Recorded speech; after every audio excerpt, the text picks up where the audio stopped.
Welcome to another video on Salesforce tips and tricks. This is how to create a Salesforce account. To create a new account for Salesforce, you need to go to the URL, which is login.salesforce.com, and then you need to click on try for free button. When you click here, it will take you to another page where you can fill out the form with all your details like first name, last name, and email ID, country, and then you need to accept the agreement.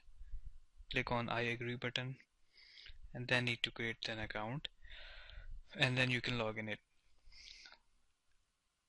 Other than that, you can also use Google Plus, LinkedIn, or Facebook login to create a Salesforce account, and you can also use that for Salesforce login.